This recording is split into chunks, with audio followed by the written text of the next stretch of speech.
There's something dangerous of abducting children in this area. Hey, I'm Sapphire. Want to hear something scary?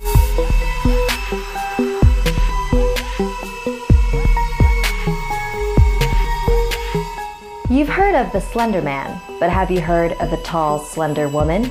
This next chapter is a Japanese urban legend called Hachishakusama, which means 8 feet tall. My grandparents lived in a small village in Japan. Every summer, my parents would take me there on holiday to visit them. The last time I saw them was the summer when I was 8 years old.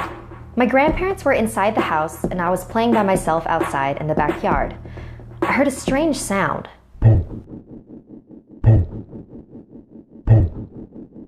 I didn't know what it was and it was hard to figure out where it was coming from.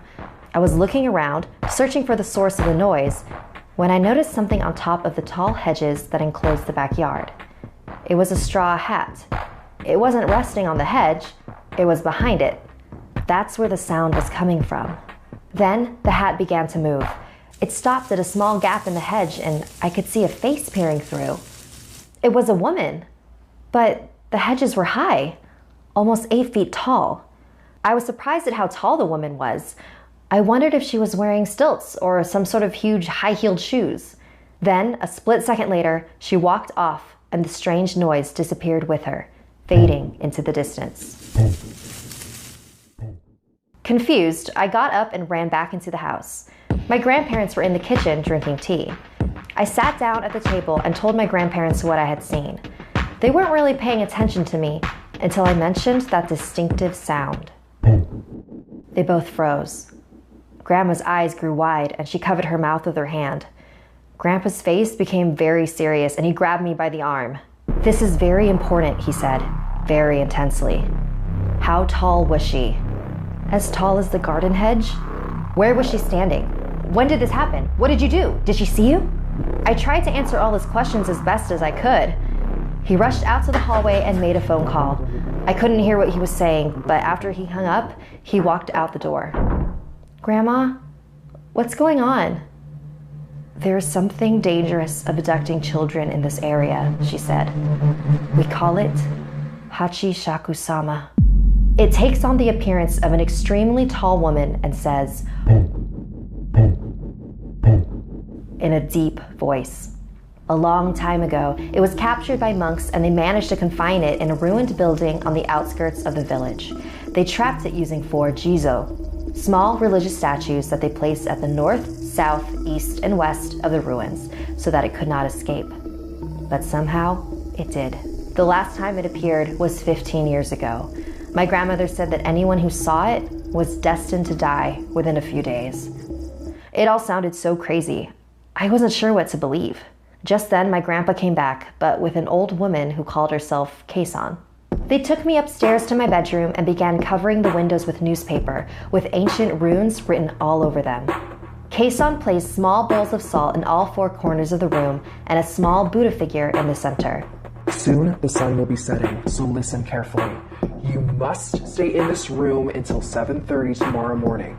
Do not open this door for any reason." She placed a bucket in my hands. "Not even to use the restroom." My grandparents and Kei-san left the room and I locked the door after them. I couldn't believe what was happening. Was I really going to die in a few days? I turned on the TV to try to take my mind off everything and eventually fell asleep. I was awakened around 1 a.m. by a tapping sound on the window. "It's probably just a tree or something," I told myself. Then came a knock on the door and I heard my grandpa's voice. "Are you okay in there? If you're scared, I can come keep you company." Hearing his voice was such a relief that without thinking, I rushed over to the door. But something didn't feel right. I looked at the bowls of salt in the room. All 4 of them had turned black. And then I heard the sound again. The tapping on the window continued. I knelt in front of the Buddha and began to pray. I was so terrified and caught up in my chanting that I didn't realize the sounds had stopped. I checked my watch. It was 7:30 a.m. Carefully, I opened the door and ran to my grandparents. We all got in a van and headed straight for the airport.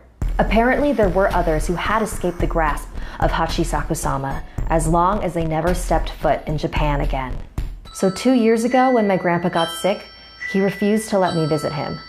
He even left strict instructions in his will to not let me attend his funeral. I couldn't believe that this creature prevented me from saying goodbye to him.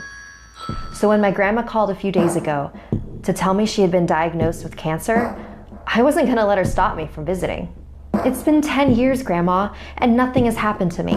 We don't even know if this thing is real. I'm not going to let it stop me from seeing you. If you say so, dear. I love you, Grandma. I'll see you soon.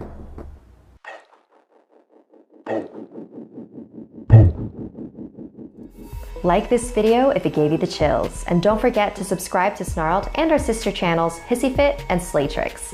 If you or anyone you know have any unique paranormal experiences, message me on Instagram and I might feature your story.